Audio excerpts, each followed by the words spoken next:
All right, DA, let's talk coaches here. The Pelicans won 45 games and made the playoffs for the first time since 2011. So why was Monty Williams fired? Well, Monty Williams, you know, it was a tough situation because he got a mandate, or he got a demand at the beginning of the season that you had to make the playoffs to keep your job. And he made the playoffs. But unfortunately, things did not go well between him and Dell Demps, the general manager, this last season. I don't think it was just that, but I think that was a factor in it. You know, there's all kinds of uncertainty, unfortunately, with the New Orleans franchise right now, starting with ownership. We don't know whether Tom Benson is going to be able to keep the team or for how long. You know, he's in his 80s.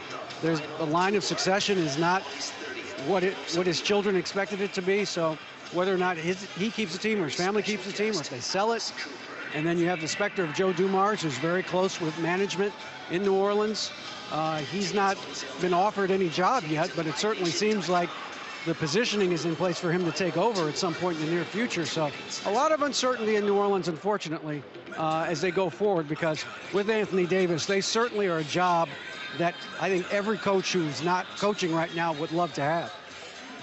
So did the Pelicans already have a replacement in mind, DA, a la the Thunder firing Brooks and then quickly hiring Billy Donovan? I don't think they have one in mind, anyone specific as of right now. That may change. Things obviously can go very quickly when it comes to coaching hires. Look, I think everybody understands that if Tom Thibodeau is indeed let go by the Bulls when the playoffs are over for Chicago, which may be as soon as tomorrow, that he would be an obvious candidate down in New Orleans. He's got a good relationship with Anthony Davis. They were on the played in the Olympics, or he coached. Anthony played in the Olympics the last time around in London. He was on that staff with Mike Krzyzewski, so they have a good relationship already. I don't think that will be a problem at all. He would obviously be a candidate, and I'm sure the Pelicans are going to wait and see what happens with him before they make a decision about what they want to do going forward. DA, there are two other openings in Orlando and Denver. What's the latest on those coaching searches? Again, I think both of those teams, especially Orlando, are also waiting to see what happens with Thibodeau. I thought Scott Brooks would be a great candidate down in Orlando, but it doesn't seem like there's been any discussions between the two sides, and they're waiting to see. Denver, I think, can take a little bit more time. I don't think that they're in any particular rush right now to hire somebody.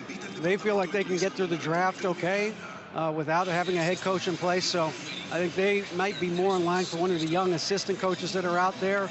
And there's a lot of guys who have a lot of, you know, positive things about them. You know, you think about, well, Alvin Gentry's not young. He's certainly a viable head coaching candidate anywhere he goes. And you think about David Fitzdale down in Miami, who's done a really good job with the Heat the last few years. A guy, David Vanderpool in Portland's done an excellent job. So there's a lot of young coaching candidates who will certainly be on their radar as they go forward. DA, thank you so much. Enjoy the ball game tonight. We'll talk to you down the line. Okay, Rick, thanks for having me. All right, so we've got Isaiah Thomas, Lionel Hollins, and Mike Dunleavy. It's going to get good right now, ladies and gentlemen. Let's just start it like this. What is the criteria for hiring and firing coaches in the NBA? All three of you guys, what do you think? Well, I think that's the question. And, you know, Rick Carlisle, I think, is the president of the Coaches Association, and this definitely needs to be addressed. Because over the last couple of years, we as former coaches, and college also, and in the NBA, you don't know what the criteria is in terms of for getting hired or getting fired. We have a coach sitting here who went to the Western Conference Finals with Memphis and lost his job. Franchise high in wins that year, by the way. Franchise high in wins. So I got you, Lionel. What does a coach have to do to keep his job? You had George Karl, who was the coach of the year, voted by all his peers, media. By the way, franchise high in wins that year. Franchise high in wins, and he loses his job. So coaches, I think, across the country, whether it be the NBA or in college, everyone is asking, okay, what's the criteria? What are we being measured on, and how do we get judged and evaluated? There are no rules. That's the best way to look at it, and each situation is different. And what you have are individuals who own these teams, and they have people that work for them, and they're making the calls. They're allowed to make the calls, and it's up to them. And I just look at it, you just go to do the best job you can do, and when you're out, you try to get back in as quickly as possible. There's a number of really talented coaches that are not working and have been out for 2 or 3 years, like my colleague here, Mike Dunleavy, and you don't know what to do to get back in. Some guys want young guys, some guys want college guys. It seems to be that the veteran coach is not a guy that they are looking for now, but those trends change. I remember when I first came in the league, a lot of college coaches came in. But it's an uncertain world. It's a great world. And if you can be in, then you're happy. And if you're not, you're trying to get back in so you can be happy again. So, Mike Dunleavy, what's your take on this in terms of the criteria? Lionel just said there are no rules. Do you agree with that?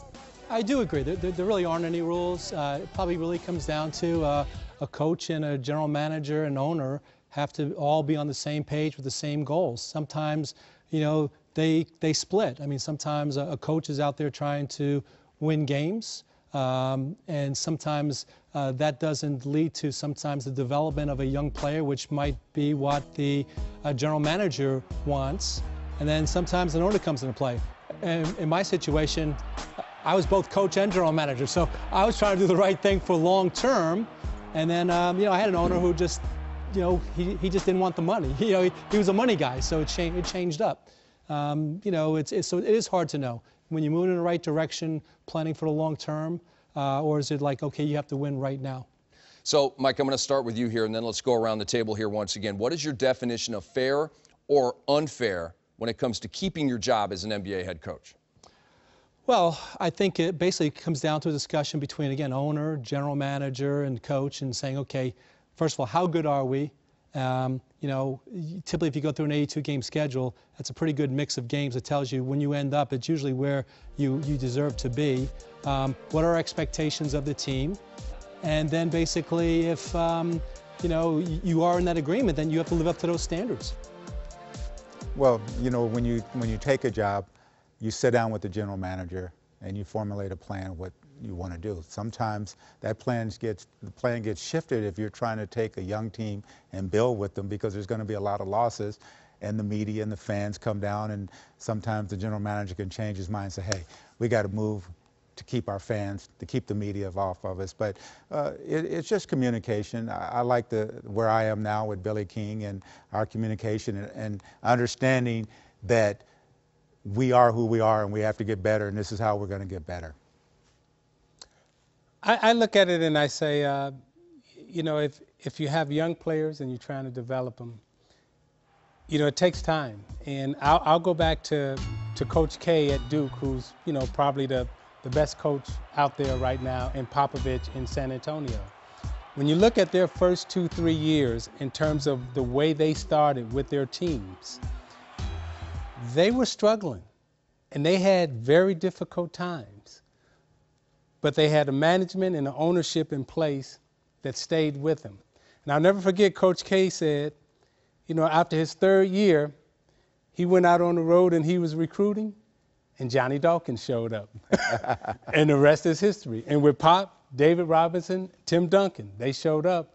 And, it takes time. And I say to all the organizations, give your coaches time, let them grow, let them develop through their ups and downs, and they will get better.